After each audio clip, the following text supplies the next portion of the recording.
Queria convidar você, nesse momento, para você abrir a sua Bíblia no primeiro livro dos Reis. Primeiro livro dos Reis, no capítulo 19. Nós vamos ler do verso 1 ao verso 10. Primeiro livro dos Reis, capítulo 19, do verso 1 ao 10. E você pode depois deixar a sua Bíblia aberta, o seu aplicativo ligado, né? Ou acompanhando aqui na tela, que nós vamos viajar um pouquinho nesse capítulo aqui do livro dos Reis. É uma história muito conhecida, e a palavra de Deus, ela diz assim: Acabe contou a Jezabel tudo o que Elias havia feito, e como havia matado todos os profetas à espada, os profetas de Baal. Então Jezabel, uma mulher tranquila, uma referência de uma pessoa muito boa, né? Jezabel na Bíblia, meus irmãos, é arquétipo de encrenca. Quando fala Jezabel, meu Deus do céu, é encrenca. Então Jezabel mandou um mensageiro a Elias para dizer-lhe: que os deuses me castiguem, se amanhã a estas horas eu não tiver feito com a sua vida o mesmo que você fez com a vida de cada um deles, dos profetas de Baal. Ou seja, amanhã, até essa hora, até as 6h35, que os deuses me castiguem, você vai estar morto, se você não estiver morto, porque até amanhã, 6h30 da tarde, você vai estar morto, Elias. Mais ou menos isso que ela mandou, esse WhatsApp, esse WhatsApp para o Elias. Verso 3, Elias ficou com medo. Elias ficou com medo porque Jezabel é encrenca. Jezabel, esposa do rei Acabe, Jezabel a rainha. Acabe e Jezabel foram talvez alguns dos piores governantes que houve na história de Israel. Alguns dos mais cruéis, mais perversos, mais horríveis. Quando Elias ouviu isso, ele ficou com medo. Levantou-se e, para salvar a vida, se foi e chegou a Berseba, que pertence a Judá. E ali ele deixou o seu servo, o seu ajudante, o seu cooperador. Ele mesmo, porém, foi para o deserto, caminhando um dia inteiro. Sentou-se debaixo de um zimbro, uma espécie de um arbusto do deserto, e ele sentiu vontade de morrer. E ele orou: basta, Senhor, chega, eu não aguento mais. Tira a minha vida, porque eu não sou melhor do que os meus pais. Deitou-se e dormiu debaixo de um zimbro. E eis que um anjo tocou nele e lhe disse: levante-se e coma. Elias olhou e viu perto da sua cabeça um pão assado sobre pedras em brasa, aquele pão de queijo quentinho. Amém, irmãos? Aquele pãozinho de queijo assim quentinho, estava ainda acima da brasa ali, aquela coisa maravilhosa. A Bíblia não fala, mas provavelmente ele sentiu aquele cheiro do pão, né, quentinho. E um jarro de água. Comeu, bebeu e ficou feliz. O que ele fez? Ele tornou a dormir. Comeu, bebeu e tornou a dormir. O anjo do Senhor voltou. Era um anjo do iFood, né, irmãos? Deus mandou delivery, né? Mandou comida para o profeta via iFood angelical, né? O anjo do Senhor voltou, tocou nele e lhe disse: levante-se e coma, porque a viagem será longa. Então Elias se levantou, comeu e bebeu, e com a força daquela comida caminhou 40 dias e 40 noites até Horebe, o monte de Deus, que era o monte Sinai, na Arábia. Ele saiu da Palestina e foi até a Arábia, no monte Sinai, nessa sua caminhada, 40 dias e 40 noites, porque eram centenas e centenas de quilômetros que ele andou. Ali, ele entrou numa caverna, onde passou a noite.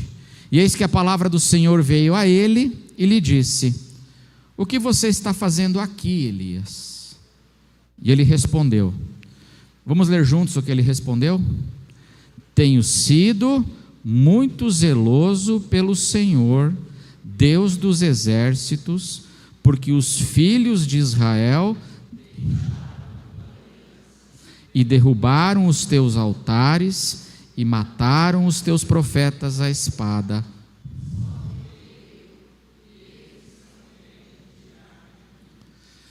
E aí você pode deixar sua Bíblia aberta, porque a história continua. Queridos irmãos, hoje à noite, quero conversar um pouco com os irmãos sobre a depressão do profeta Elias. Essa experiência que o profeta Elias teve que foi descrita aqui em 1 Reis 19, de como Elias desenvolveu um estado de depressão, um estado de desânimo na sua vida. E de como ele fez, nesse seu estado de desânimo, nessa sua luta, nessa sua crise emocional, ele fez um caminho onde ele acaba entrando numa caverna escura. Conforme o texto que nós lemos, aqui Elias, o profeta, o grande profeta de Deus, ele vai desenvolvendo crises emocionais e uma depressão, e ele vai fazendo um caminho, e é um caminho longo, uma longa jornada, uma longa caminhada nesse seu estado, e o fato é que ele acaba dentro de uma caverna, ele acaba desanimado, ele acaba sozinho, sem esperança, dentro dessa caverna escura, a caverna do desânimo, a caverna da depressão. Porque dentro da caverna ele faz um discurso, o discurso que nós lemos aqui, que é um discurso, no verso 10, e que depois ele repete no verso 14, esse discurso da caverna, que é esse discurso de uma lamentação. E como é que ele faz esse caminho para chegar nesse lugar? Eu queria conversar sobre isso com a gente hoje, porque muitas vezes nós também, como Elias, nas nossas vidas, corremos o risco de trilharmos também esse caminho do desânimo, que vai levar a gente então para essa caverna da depressão, essa caverna do desânimo também nas nossas vidas. É muito curioso, porque nós lemos 1 Reis 19, mas o capítulo anterior foi um capítulo de imensas vitórias. Isso que é curioso.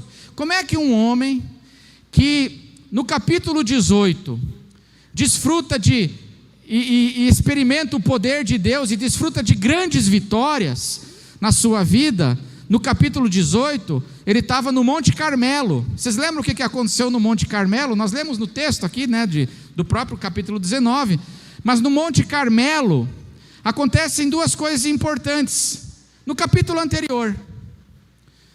Primeiro,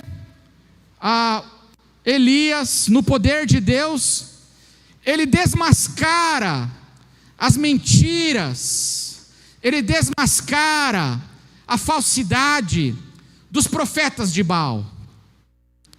Ele mata e ele vence 450 profetas de Baal, e ele desmascara dizendo: esses homens são mentirosos, esse Baal não existe, tudo que eles falam é mentira, eles estão enganando vocês, Israel. E ali no Monte Carmelo,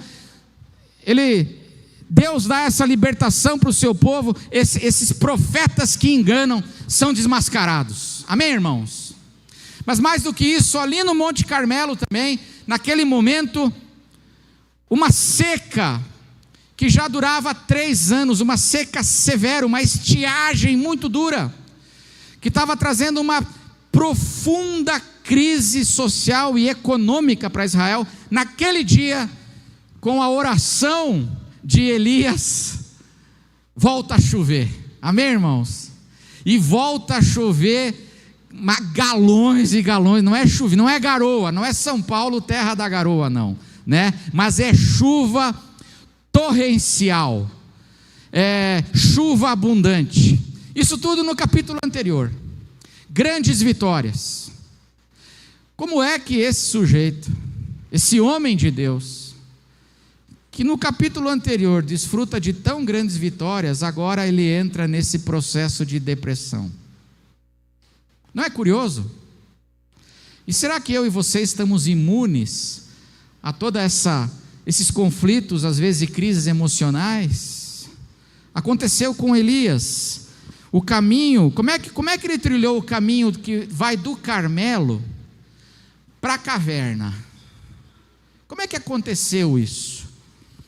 E aí eu queria refletir sobre isso nessa noite e ver aqui, meus irmãos, na minha leitura simples do texto, ver como é que ele fez esse caminho, combinando algumas experiências e decisões. 3 experiências e decisões que Elias combinou e que fizeram com que ele trilhasse então o caminho do Carmelo, da vitória, da glória de Deus, e ele fosse trilhando um caminho então para chegar até a caverna. Aquela caverna do desânimo, a caverna da lamentação, a caverna da depressão. A caverna onde ele quer morrer. Onde ele pede e diz assim, nesse caminho ele fala assim: eu não quero mais viver. Deus, me leva. Deus, tira a minha vida. Não é impressionante? Como é que ele fez esse caminho? O que ele combinou aqui? Quais experiências e decisões? Em primeiro lugar, a primeira experiência que ele tem é a experiência com os baldes de água fria. Amém, irmãos? Você já teve experiência com o balde de água fria? E Elias não teve uma experiência com balde de água fria, ele teve uma experiência com balde de água muito gelada. A água aqui ficou muito gelada. Elias, ele lidou com uma grande frustração. E se tem uma coisa, irmãos, que pode colocar eu e você num caminho, nesse caminho do Carmelo para a caverna, também são essas experiências de desapontamento, decepções e frustrações, como Elias teve aqui, como a palavra de Deus nos registra. Como eu disse no capítulo 18, grandes problemas foram vencidos, superados. As mentiras dos profetas de Baal foram desmascaradas. A grande seca que havia terminou. A grande seca terminou. Ou seja, agora a gente pode voltar a plantar. A economia vai melhorar. E o povo de Deus, no capítulo 18, tem uma experiência de arrependimento. O capítulo 18 fala, no capítulo 18, olha o que diz o verso 30. 1 Reis 18, 30. Depois que os profetas de Baal são desmascarados, olha o que diz aí, 18, 30. Então Elias disse a todo o povo: aproximem-se de mim. E todo o povo se aproximou dele. Elias restaurou o altar do Senhor que estava em ruínas. E aí ele fez aquela experiência onde o fogo desceu, consumiu tudo e Deus revelou a sua glória. E agora olha o que diz o verso 39. Quando o povo viu isso, todos se prostraram com o rosto em terra e disseram... Vamos ler juntos o que o povo disse? Uma experiência onde o povo de Israel, que estava na idolatria total, tem uma experiência de arrependimento. Mas mais do que isso, o próprio rei Acabe, que procurava sistematicamente matar Elias, ele perseguia Elias, ele queria matar Elias. Agora parece que o rei Acabe, ele também tem uma experiência de tolerar Elias. E quando começa a chover, diz aqui a palavra que Elias, olha o que diz o verso 46, 18:46. A mão do Senhor veio sobre Elias, que cingiu os lombos, e correu na frente de Acabe até a entrada de Jezreel. Agora Elias vai escoltando o rei, na sua volta para Jezreel, porque a chuva estava caindo, e agora Acabe, que procurava matar, começa a aceitar Elias. Tudo isso está acontecendo aqui no capítulo 18. Ou seja, irmãos, o que surge agora é uma grande expectativa de que finalmente dias melhores virão. Amém, irmãos? Voltou a chover, os profetas de Baal foram desmascarados e mortos, Israel foi limpo disso. O povo, parece que o povo percebe que só Deus é o Senhor. Acabe agora parece que está aceitando Elias. Elias está correndo na frente. Finalmente, parece que dias melhores virão. As coisas vão melhorar. A chuva voltou a cair. O povo de Israel vai voltar para o Senhor. O rei Acabe e a Jezabel, eles vão se converter para o Senhor. Nós vamos voltar para dias melhores. Toda essa crise vai ficar para trás. A sensação no coração de Elias é que, olha, o meu milênio pessoal está chegando.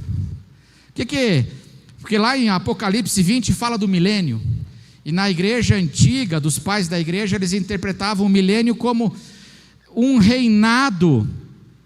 O milênio é que Jesus volta, e antes de acabar o mundo, Jesus vai reinar por um grande período de tempo na terra, aqui na terra. O milênio é um reinado de Cristo na terra, e esse reino de Jesus, Satanás vai ser preso, e Jesus vai reinar, antes do fim do mundo, e aí o mundo vai experimentar esse governo de Jesus na terra.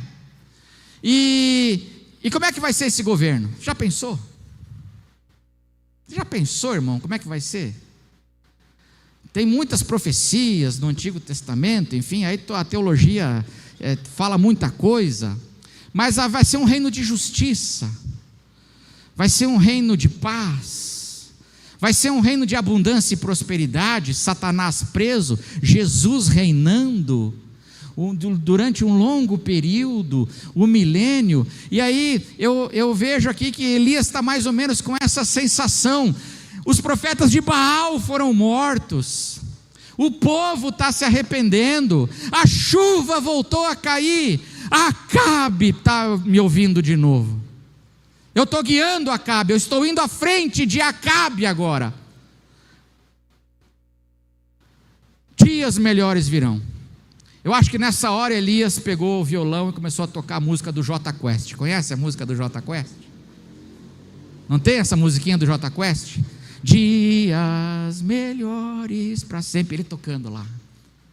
Dias melhores para sempre. Que coisa linda. Chegou o tempo da mudança. Mas aí vem o capítulo 19.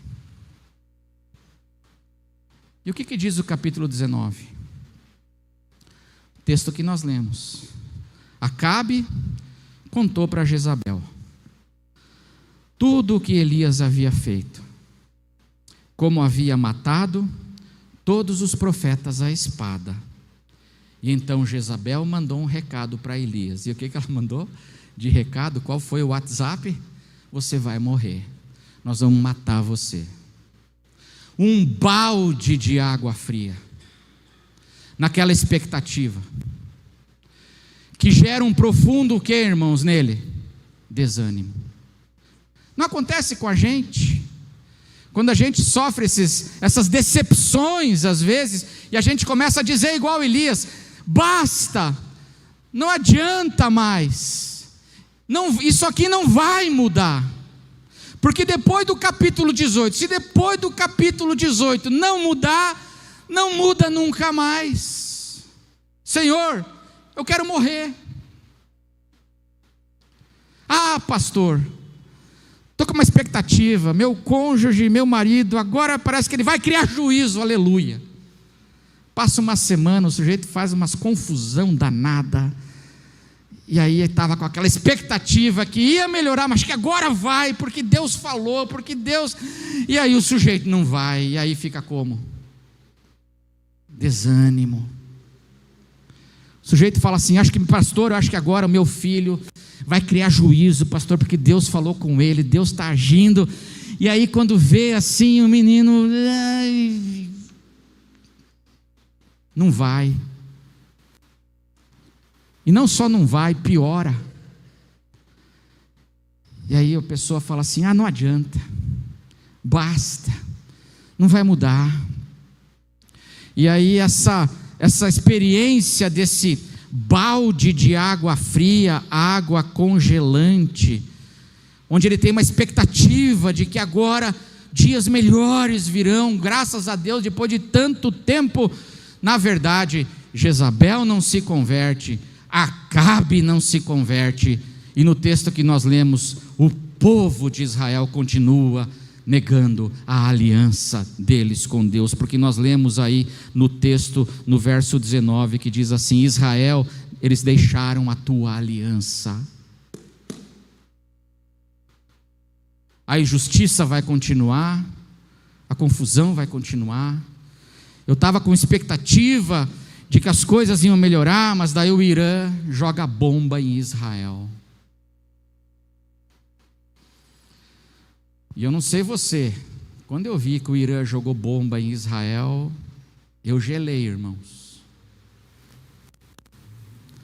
Porque o potencial para isso aí virar uma desgraça mundial é imenso. Eu não sei você, eu fiquei igual Elias, tomado de medo. Diz que ele ficou tomado de medo, Elias. Elias ficou com medo. E aí ele foi tomado nesse medo, por essa frustração, ele foi tomado por esse sentimento de desânimo, dizendo: as coisas não vão mudar nunca. Eu jogo a toalha. Eu não aguento mais. Eu desisto. Se eu não morrer, eu vou me plantar debaixo de um zimbro no deserto e vou ficar ali. Essa é uma experiência. Ele combina experiências e decisões que vão fazendo ele ir desse caminho do Carmelo para a caverna. E a primeira experiência é essa experiência das decepções, desses baldes de água fria, que às vezes a vida joga na gente, meu irmão, e a gente tem que tomar cuidado, porque isso pega, isso pode abalar demais as nossas vidas. Notícias ruins. Ele está esperando notícia boa, aí chega a notícia que a Jezabel prometeu que vai arrebentar com você. Frustração. A segunda experiência é que ele, frustrado e decepcionado, nesse caminho do Carmelo para a caverna, quando ele está frustrado e decepcionado, ele faz o quê? Ele se isola. Ele se isola. Porque quando a gente está mal, irmão, o que a gente quer fazer? Quando você está mal, você quer ver alguém? Quando você está mal, você quer vir para a igreja?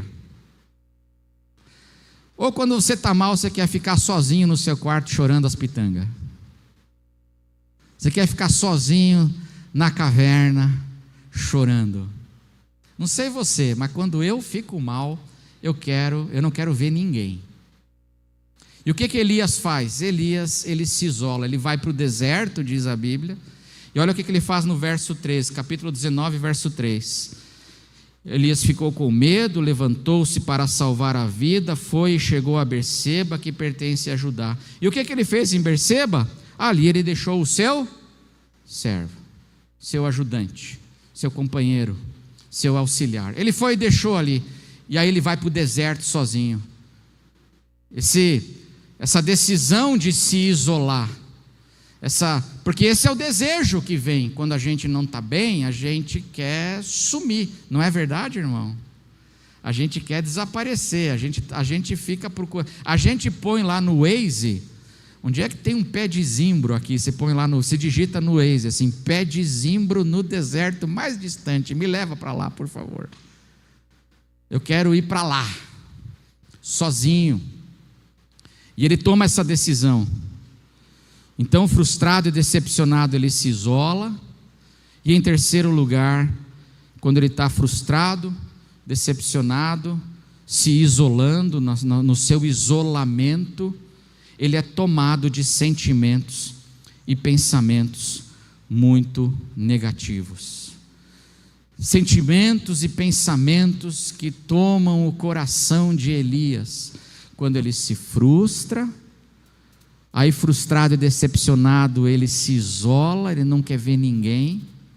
E quando ele está debaixo do pé de zimbro, ele é tomado por esses sentimentos e pensamentos que são extremamente negativos e destrutivos. Não é igualzinho com a gente? Igualzinho. As características desses sentimentos. No verso 4 ele começa a sentir que a única saída é a morte. Para a sua situação, a única saída é a morte. Ele diz aí no verso 4: ele mesmo, porém, foi para o deserto, caminhando o dia inteiro, por fim sentou-se debaixo de um zimbro, sentiu vontade de morrer e orou: basta, Senhor, tira a minha vida, porque eu não sou melhor do que os meus pais. Uma outra característica desses pensamentos é que ele é tomado por um sentimento de apatia. Ele tem esse desejo de morte, de sumir, de morrer, e ele é tomado por um desejo, assim, por um sentimento de apatia. É uma perda de interesse por tudo. Quando eu estou nesse caminho do Carmelo para a caverna, eu perco o interesse, se instala em mim assim, um sentimento de indiferença, porque o texto diz que ele quer ficar deitado dormindo. Não é isso que o texto diz? Ele quer ficar deitado dormindo, ele quer se desconectar da realidade. Ele não quer saber que o Irã está bombardeando Israel, e isso dá medo, e isso é complicado, e isso vai afetar o preço do barril do petróleo, vai afetar a gente, talvez eu perca o emprego. Olha onde é que a cabeça vai. A minha cabeça foi aí, irmãos, tá? Muita gente vai morrer, pode até dar uma guerra mundial. Olha a cabeça. E aí eu quero me desconectar.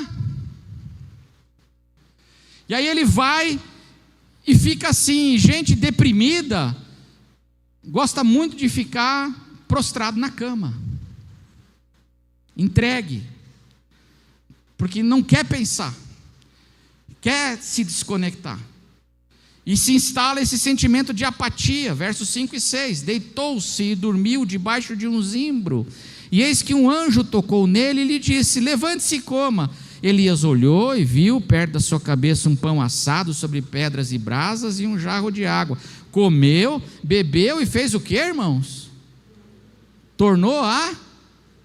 Agora, olha só o estado dele emocional. Aconteceu um milagre aqui. Aconteceu um grande milagre aqui. Uma provisão de Deus, do amor de Deus pelo seu filho que não está bem. Irmão, não é todo dia que anjo aparece, amém? Que se você vê anjo todo dia, procura um psiquiatra, vai te ajudar, porque não é todo dia que anjo aparece. Uma outra vez que apareceu um anjo quando o cara estava dormindo foi com o apóstolo Pedro na prisão. E aqui está Elias, deitou, pediu a morte. Eu quero me desconectar, dorme, cai num sono pesado desse desânimo. Aí ele está dormindo, acontece o quê? Chega um anjo do iFood celestial, chega lá nele, cutuca ele. Aí Elias acorda. Olha, imagina a cena, irmãos. Se fosse eu ia pular do prédio. Fala assim, o quê? Um ser celestial aqui me cutucando. Fala assim, Danilo, Aí Elias está no deserto, ele acorda, ele vê o anjo, ele olha para o lado, o anjo fala assim para ele: levanta e come.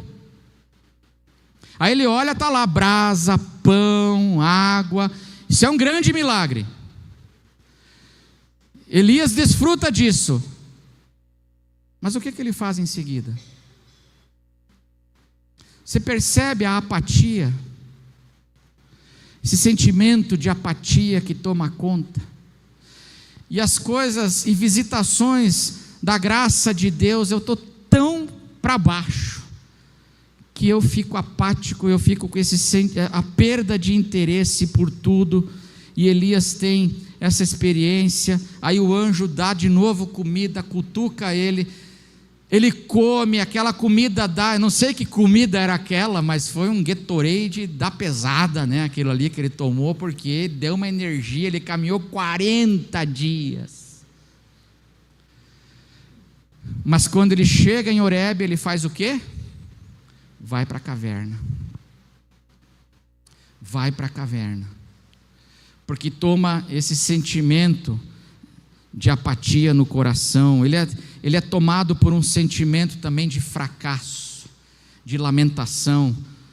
No capítulo 19, verso 4, olha o que ele diz para Deus: eu não sou melhor do que os meus pais. No verso 10 que nós lemos, e depois ele repete no 14, ele diz assim: tenho sido muito zeloso pelo Senhor, Deus dos exércitos. Tenho sido muito zeloso, não é pouco zeloso, é muito. Trabalhei muito, me sacrifiquei muito. Adiantou? Eu não sou melhor que os meus pais. Ele está se sentindo um fracassado. Depois de todo o meu esforço, estou com esse sentimento, muito zeloso, mas não adiantou, porque os filhos de Israel deixaram a tua aliança. Eles derrubaram os teus altares, eles mataram todos os profetas à espada, só fiquei eu, um fracasso, não adiantou todo o meu esforço. E as pessoas se desviaram do Evangelho, as pessoas desistiram de Deus. Todo o meu esforço, dedicação, joelho em oração, orando pelas pessoas, as pessoas abandonaram e foram embora. E aí esse sentimento de que não adiantou nada, não valeu de nada, tomou conta do coração dele. E é interessante que esses sentimentos e pensamentos, eles são sentimentos e pensamentos que persistem. Não foi uma crise de uma tristezinha de fim de semana, irmãos. Porque diz aqui que ele andou 40 dias. Depois que o anjo o alimenta, a provisão de Deus vem, ele com toda aquela apatia, ele anda 40 dias, e depois de 40 dias, ele vai se entocar onde? Na caverna. E na caverna qual é o discurso? Não adianta de nada, eu me esforcei, não deu certo, vamos desistir, Senhor, eu não quero mais. Esse é o discurso na caverna. Então você percebe que foram 40 dias e o sentimento está lá. Esses sentimentos persistindo no coração. Então nós temos aqui essa crise desse grande homem de Deus, que teve experiências imensas de vitórias, mas ele fez um caminho lá do Monte Carmelo para a caverna da depressão. E ele fez esse caminho porque ele lidou com esses baldes de água fria que afetam o nosso coração.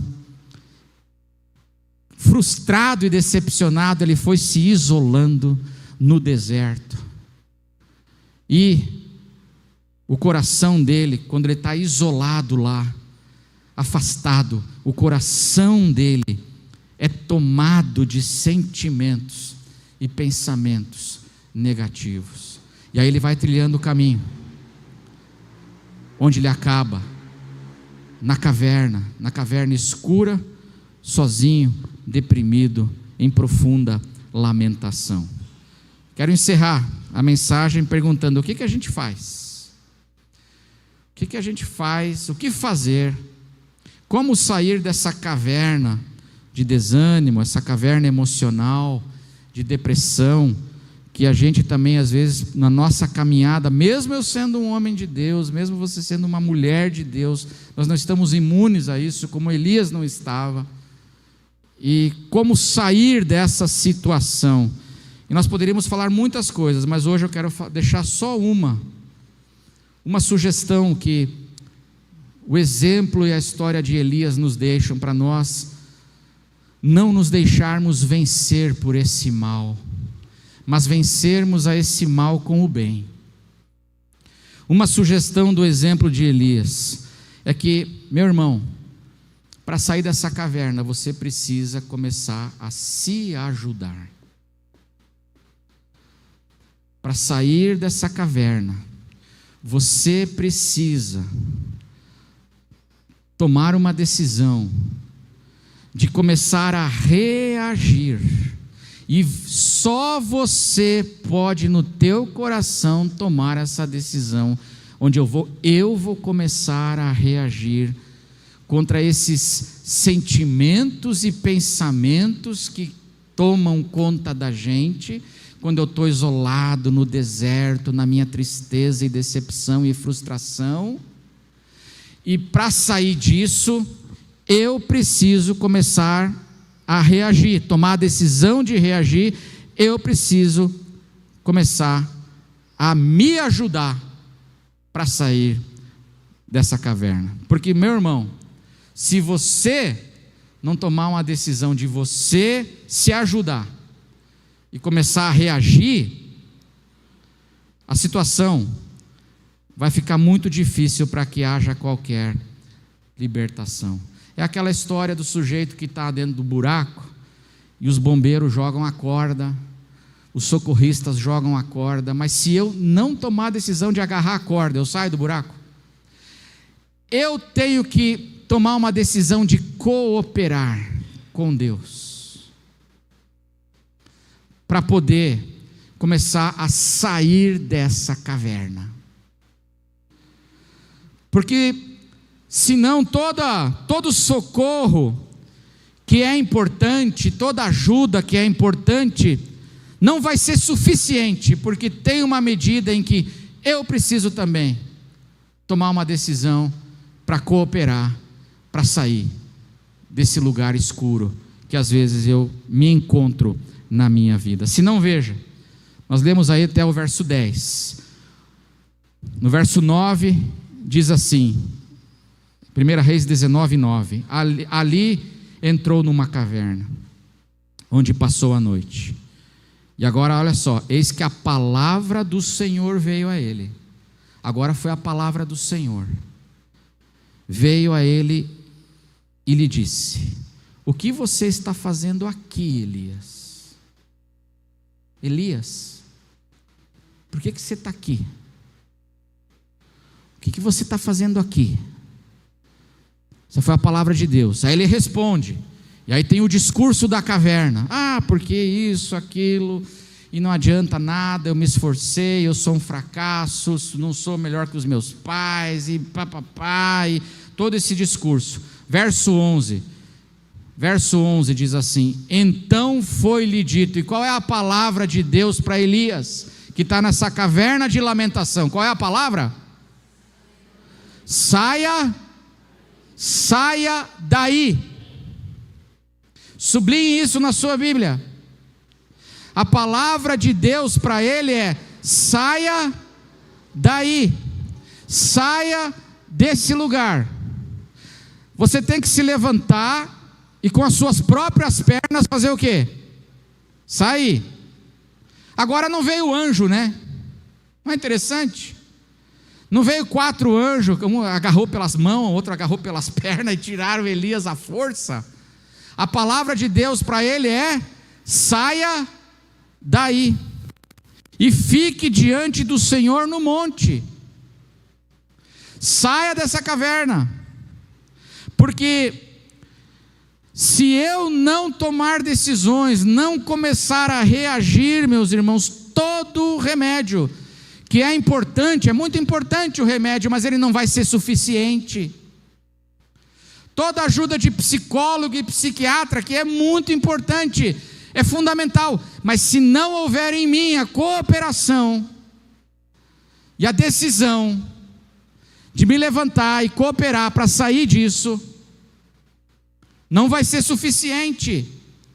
Toda oração, pregação, ensino, exortação, encorajamento, que é muito importante, mas se não encontrar em mim também essa cooperação e essa decisão de eu vou reagir, eu preciso começar a reagir. Essa palavra de Deus que diz assim: filho, você precisa sair daí. Saia. Não, todo o socorro não é suficiente para me tirar dali, porque precisa ter uma contrapartida também em mim. Isso é fundamental. Sobre essa importância da gente sair com as próprias pernas, em obediência a Deus, eu vou me levantar. Eu queria encerrar dizendo duas coisas. Em primeiro lugar, Deus nos diz para fazer isso, sabe, meus irmãos, sabe por quê? Porque tudo posso, vamos falar junto? Tudo posso naquele que me fortalece.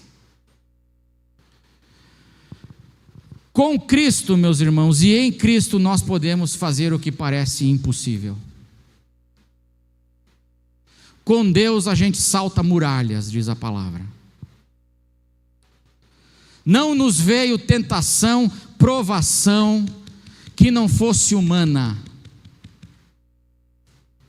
Mas Deus é fiel. E em toda barra pesada que a gente tiver que lidar na vida, Deus proverá um escape de modo que vocês possam o quê? Suportar.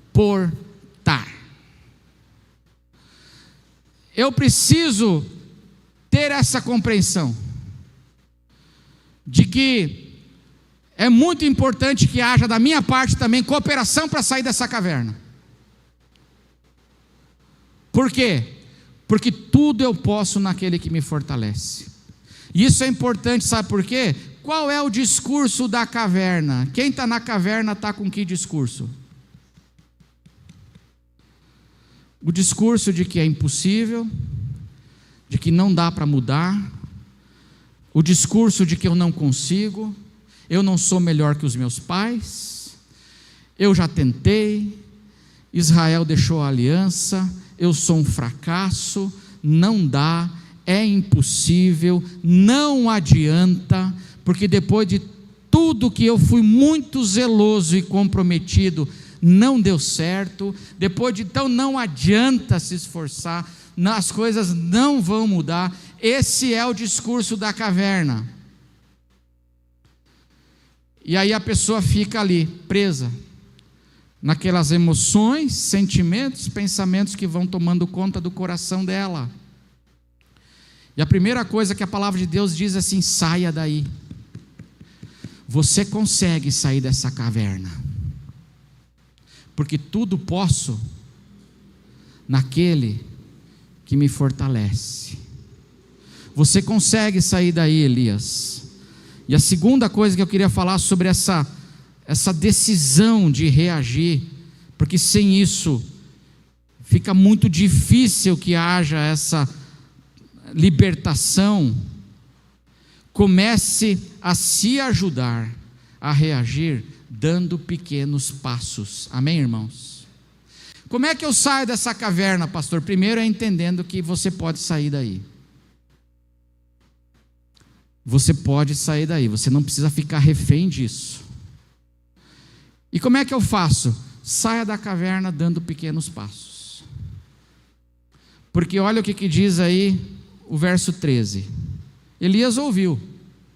Teve o terremoto, teve um vendaval, teve um fogo que queimou, e depois teve uma brisa suave, e na brisa suave é onde estava Deus.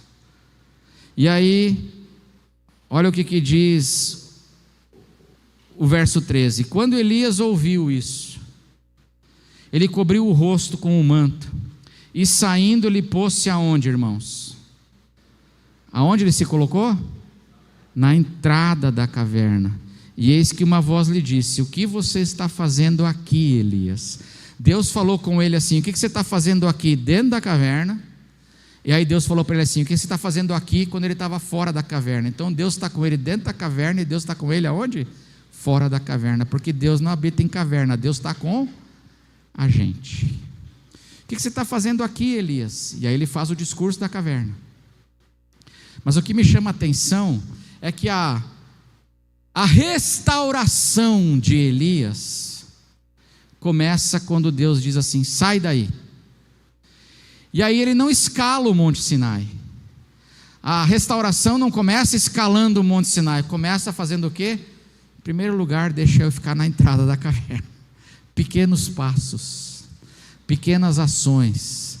É assim que a gente vai se restaurando quando a gente entra nessa caverna dessa crise emocional, nesse caminho do desânimo.